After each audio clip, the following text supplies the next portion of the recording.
electricians and power connoisseurs. So give up the wall. Thanks so much. All right, yes, this talk is Food Fight. This is some lessons learned from the food industry. And I am one of the proud volunteers and organizers of this conference. I love this event. I'm also with CBI.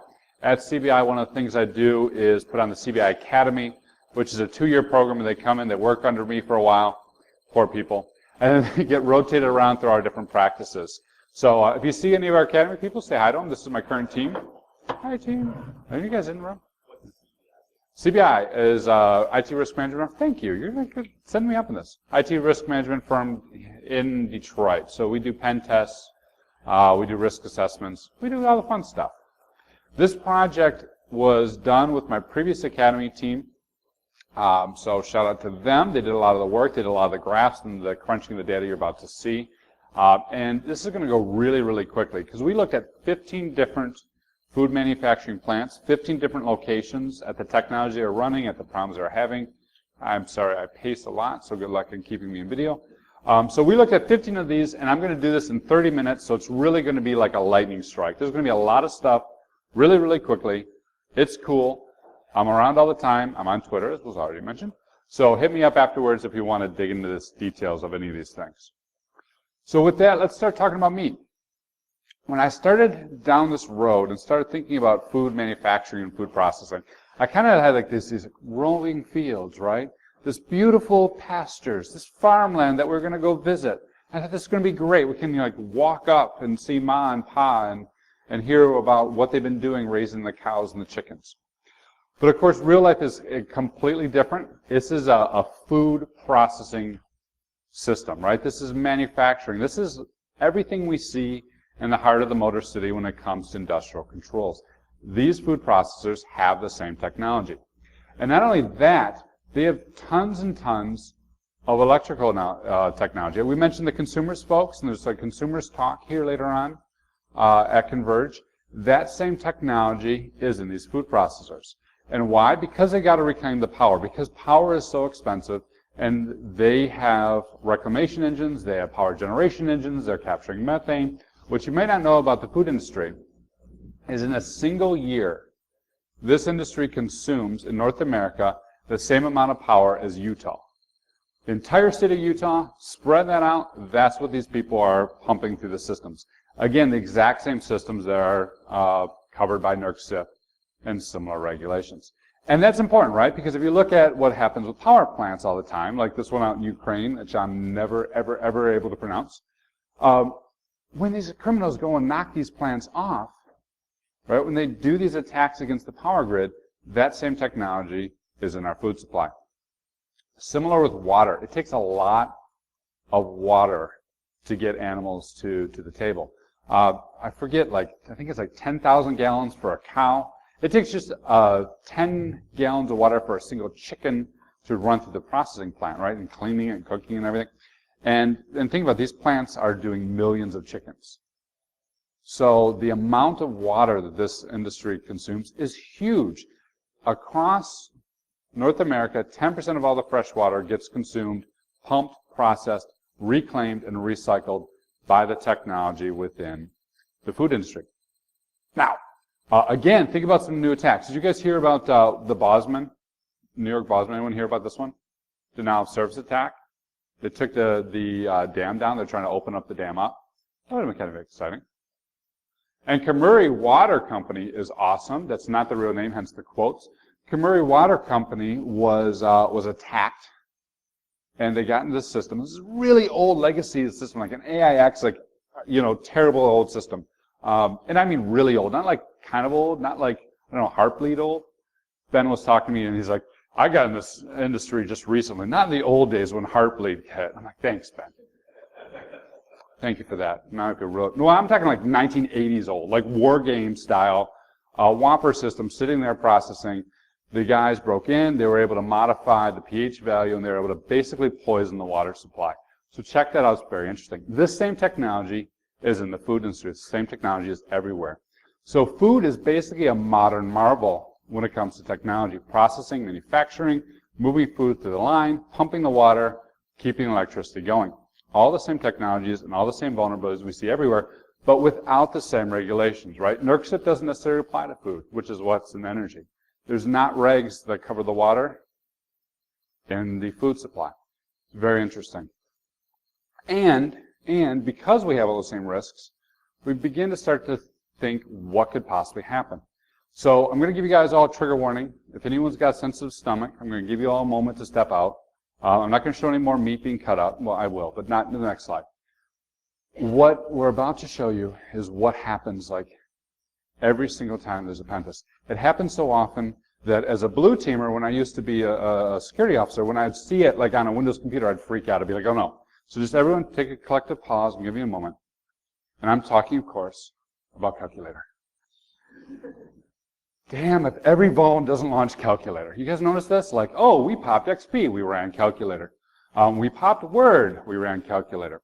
There's a brand new like way of doing software development. It's continuous integration. It's in the cloud and it runs Jenkins. And there's a vulnerability. You know, obviously what they did was they ran calculator.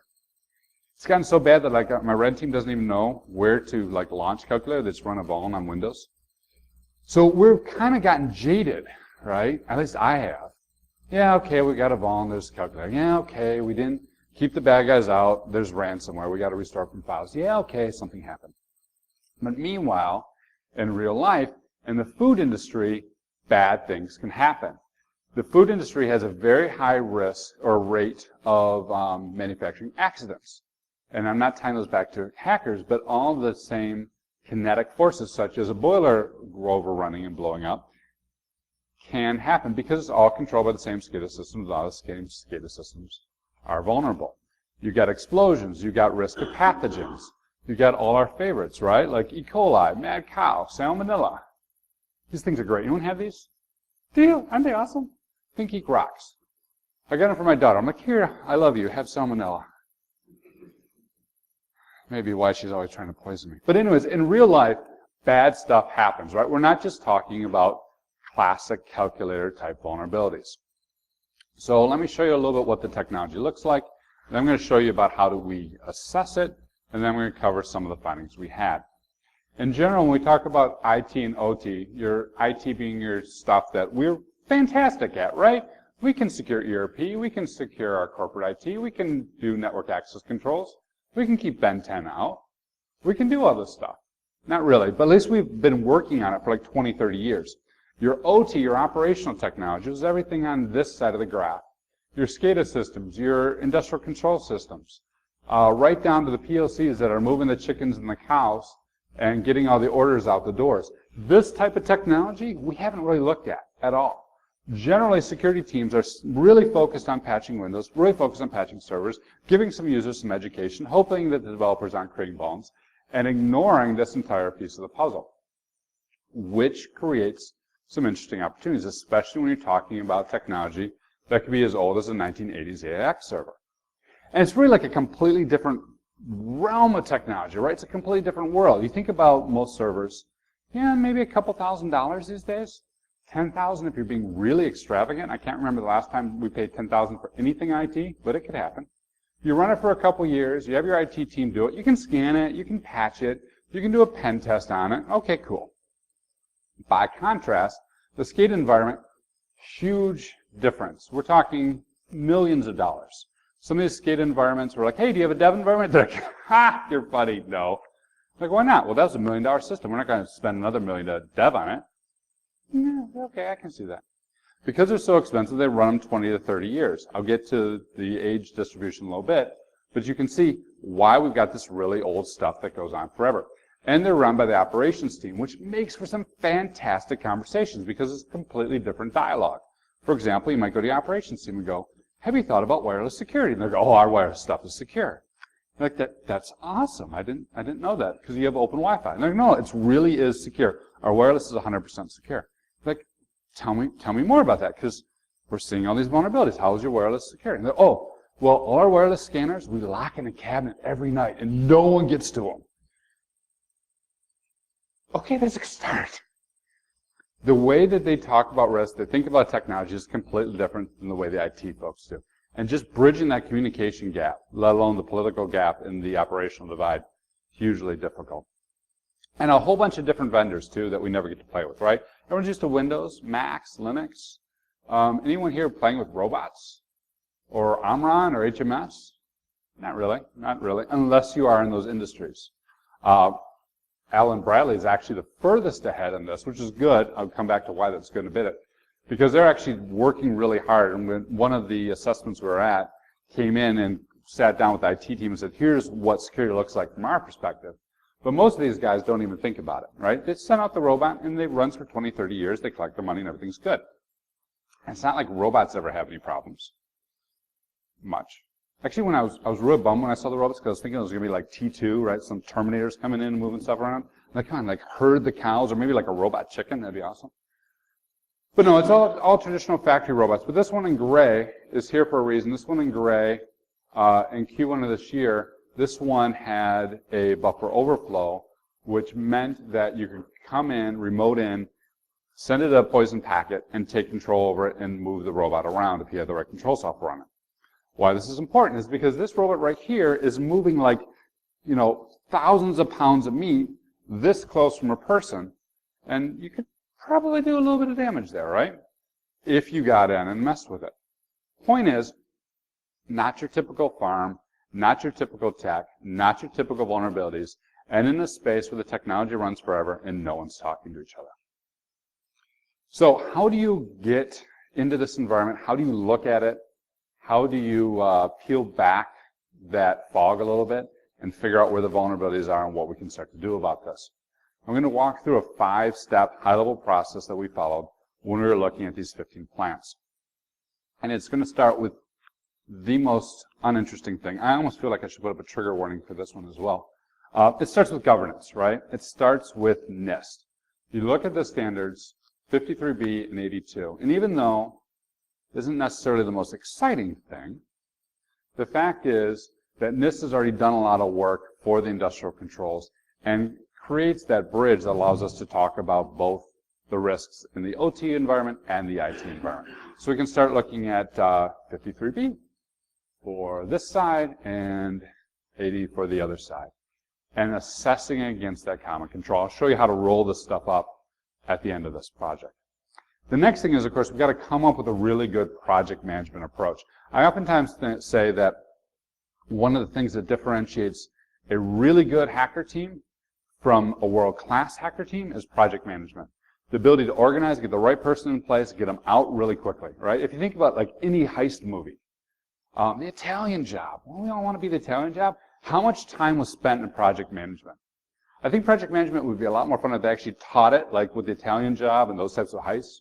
But be that as it may, we start with really good project management. And here, too, pretty quickly, we run into things that we don't necessarily anticipate from an IT perspective. One of the ones that really surprised me, and I never thought I'd get to talk about this, because we're always like, oh, yeah, just scope and resource and schedule. Okay, what could possible risks of scope and resource and schedule? You know what risk I never thought about? Birds. Anyone have to plan their projects around birds? True story, we can fly to certain locations based on the migratory path of birds. And operations folks knew this. They were looking at me the same way I was looking at them when I was asking about the wireless scanner. Like, well, of course you can't do that. Didn't you see the bird map? I'm like, there's a bird map? Like, Angry Birds? No, the bird map, Wolf. I'm like, oh, yeah, okay, sure, the bird map. Totally knew that one. So you got to start peeling into some of these differences and figuring out how we're going to do this plan. So governance and project management. There's an old saying, you guys have probably heard this, like, if you want to have a really good day, you wake up in the morning and you eat a frog. Have you guys heard this? Because if you eat a frog, nothing else seems that hard in the morning. The rest of the day goes great. So you eat that frog. You start with governance, you start with project planning, and then you can get into actually doing the technical. And the one thing that kind of struggles when we get technical is there's a lot out there. How much are we going to look at? How many of these plant systems can we cover? How many of the nuts and bolts can we catch? The next step, very important, is being incredibly realistic. Weigh the pros and cons of evaluating these environments, weigh what we can get in and how much of data we can capture in a very quick period of time. Our litmus test was, is it plugged into the network? And is it something that we can get packets off of? And is it running in the time period we're there? Because we're trying to get in and out, and we're doing these 15 within a week. So we want to get in, get as much data as we can, get as much insight into the risk, get out. We figure we could probably get about 75% insight into the risk, which is okay. That leaves a lot of unknowns. But we knew we could get the stuff that people could get to, which is the stuff that criminals would go after, which is the stuff that criminals could send bad packets at and make bad things happen. So we want to come up with an approach that's very quick, that highlights the risks, gets as much insight as possible, and gets out of there. I'm going to talk a lot about the Pareto principle. I love the Pareto principle, right, which is 80% of the value comes from 20% of the work. Where's the 20% of the work in this assessment so we can at least begin the conversation between the IT folks and the OT folks? Next thing is knowing that is being very, very creative. We can't scan these systems. A lot of the times if you scan these systems, you'll take them offline, and these are like, multi-million-dollar factory lines, right? And almost every time you get the guy who's like, you're doing a pen test? Are you like the last guy? I'm like, no, I'm totally not like the last guy. I know about bird flights. I'm like, what are you talking about?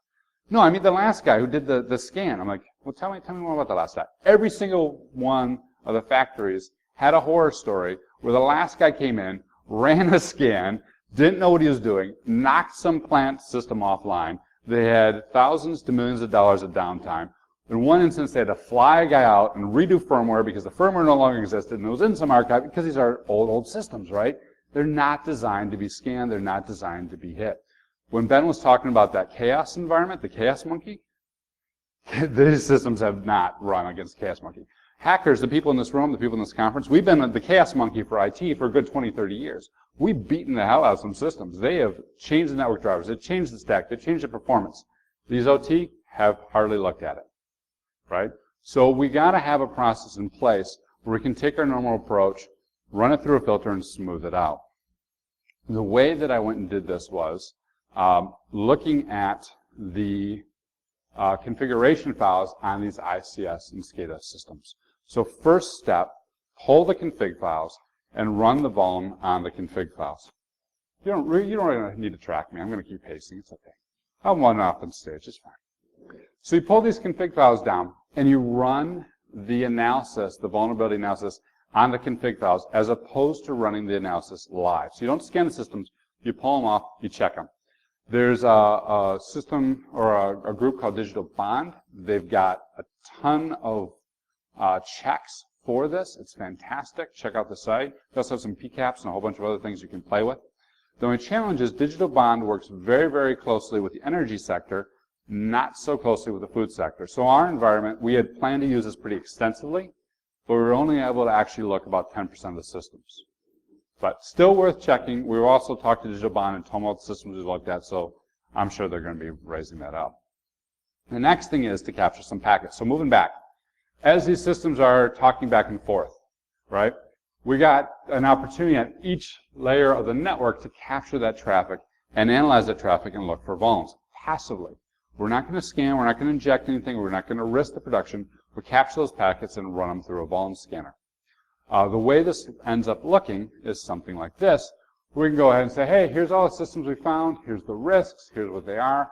And you can start to see things like, oh, it detected Modbus. It detected the Siemens protocol. This is probably this type of device. That's probably that type of device. You can begin to get a little bit closer cut as to what's running. A couple caveats about this is, what's your production runs, right? Much like birds, there's like, oh, we need to do organic food, so that goes first, right? Before we run any chemicals, we run the organic food. Then we got a cleaning cycle, and then we've got the run that we only run every other week because it's for a special producer. And then we've got this other run that runs the second run and the fourth run. Well, not the fourth run all the time. You know, there's all this complexity trying to piece together the schedule. So part of the fun, back to project management, is to figure out how many of these runs are going to be operational at the time we collect these packets. Because the more runs that are operational, the greater the chance you can collect more technology, because each run uses a slightly different process, slightly different set of industrial controls. So we run them all, we grab the packets, we run them through a passive vulnerability scanner. This one's through Tenable. And it lists out a whole bunch of technology, and then we can start to figure out which technology is going into which process. These packets, by the way, and these screenshots are not from the client. These packets are from Samurai STFU. You can grab them off downloads if you want to take a look at the packets and get a sense. Samurai is the same guys who do the web hacking distro. This one is specifically for ICS, so well worth checking it out. So my Academy guys pulled it down and ran it through. So now we've got an idea of what they have. We run config files. We looked at the volumes there. We've done a bunch of packet captures, hopefully catching as many runs as possible. And we got a good idea of what those assets are. The next step is basically old-fashioned shoe leather, right? Walking around, walking the production line. Is that a good video? No? Not even funny, jeez. So walking around and verifying what these devices are and getting more intel. Out of that, we've got a reasonably good inventory, and then we can do the most absolute positive, painful thing you can imagine next to eating a frog. And this is, again, kudos to my Academy guys who did this, who actually, some of them actually enjoyed it, which was surprising to me. Maybe we got masochists on my team, I don't know. But basically what you do is you pull down all the release notes. Another thing that's kind of interesting about the difference between IT and ICS is IT, we've got CVEs, right? Which is a great system when you don't have a code name, a logo, and a theme song. We got a way to track the vulnerabilities and say, okay, here's what the vulns are and here's what they mean. In terms of ICS, a lot of these vendors are not reporting them. It's not centrally located. So what you end up having to do is start from the version they're running, and a lot of these versions are 10, 20 years old, and start pulling the release notes and aggregating all those release notes into one central location. Say, okay, this one had this vuln, this one had that vuln, and the history for the past 20 years is these vulnerabilities have been discovered and reported. So it's another cut after we've got the packets, we've identified them, we walked around, now we log into the vendor portal, and we do a lot of grunt work. This is what took up the majority of the time of the analysis. Then we go ahead and talk to the people, right? And we get the executive buy-in, which everyone always talks about as being critical, because it is. Executives say, yeah, we need to know this information. We're going to fix this. We need to do something with it. And you get, which I don't often hear about, the buy-in from the silverback gorilla. Usually when I say silverback gorilla, depending on how much you're in security, they're like, oh, you mean grape ape. No, I don't mean grape ape. I mean the silverback gorilla. Silverback gorilla is the person in the meeting with the most knowledge and the most influence and the most humble title. Right? Silverback gorillas are never managers. Silverback gorillas are the men and the women who are very, very quiet in the meeting while everyone else is talking, and at the end they all look at them and the silverback gorilla weighs in, and that's what they do. Right? Silverback gorillas are the people who know where all the skeletons are buried. Silverback gorillas will sit in a meeting with you in the CISO, and the CISO is like, here's our controls, and here's everything, and we got this, and it's all pretty. And then you go out to lunch with the silverback gorilla, if you're friends with them, and they go, yeah, that sounded really good, didn't it? We don't follow any of those policies. And you know 3 months ago there's a breach, and 6 months ago this other guy did this one thing you wouldn't believe. The silverback gorilla is the one who knows where all the skeletons are buried. We want to make good friends with silverback gorillas in terms of assessments. And in terms of remediation, the silverback gorilla is also the one where when your C-level goes, hey, we're going to fix this. And everyone goes, uh-huh. And then the C-level goes back to their ivory tower. Who did they look at? Silverback gorilla. And he's like, no, that'll slow us down. Here's what we're really going to do. Right? Too often, I think we overlook the influencers and the ability to have the subject matter expert actually calls the calls. So we find a silverback gorilla. We get some good intel from them. And then we can deal with, surprise, when we come back with the findings, they're like, what do you mean this is what you're saying? It's always worked this way. I don't know why you want me to change it. Everything's fine. You get the executive support and the silverback gorillas. You can get great intel coming up front and great momentum when you go to fix things. All right, so I got like 5 minutes, yeah? Cool. All right, I'm going to jump to the findings, and we will go. So, asset inventory. One, they didn't have one, which shouldn't have surprised me. Anyone here running IT who has a really good asset inventory? No. But I thought maybe in the manufacturing, paying millions of dollars, you might have one. Turns out, not so much. But what's also good about this is that means that asset inventory was something that we could deliver as part of this assessment. What did we find? We found 8% Frick, HMS, and Entron. 13% were running Opto, and 76 running Rockwell AB. Problem for me? No, not many robots. I wanted more robots. The good news for the industry, Rockwell is one of the vendors who's really got the security under control, and they're doing a lot of good steps to start correcting it. So a lot of them were running Rockwell. I was pleased to see that. I mentioned aging technologies. Here's what that breakdown looks like. A few of them in the past couple years, which is interesting because the new ones are all using web technology. I'll get why that's important in just a moment. Some of them around 12%.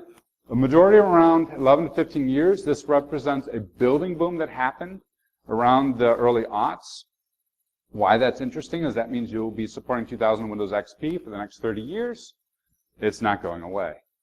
And they got so much of it. And then the rest of them is really, really old stuff. 16 years and older. Another interesting thing in the food industry, in addition to being one of the largest consumers of energy, in addition to being one of the largest consumers of water, they are also one of the largest consumers and one of the few remaining buyers of serial cards. They buy stacks and stacks of serial cards and still run things in DOS and Windows. I love it.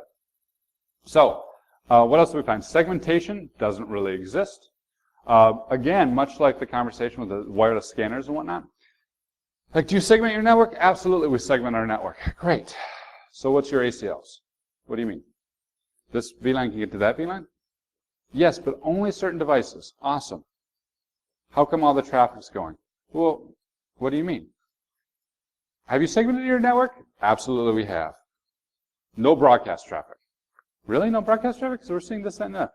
So oftentimes, coming out of school, right, they're like, here's what segmentation is. We segment based on VLAN, we segment based on subnet, and then we put in an ACL that routes all the traffic from one to another. Like, oh, it's not segmented. Everyone thinks they are. No one is. So that's one of the main things, is all this old equipment is basically, even though it's not a flat network, it's a routed network, still on one network. And this gets kind of interesting when you think about third parties, because a lot of these third parties come in. Soda pop machines now, if you go to buy a soda pop machine, come with internet connection. They want you to plug in your network, which is awesome. Cafes want to plug in your network, which is awesome. You name the vendor, they're plugging the network, which is awesome, and then able to get to all this equipment.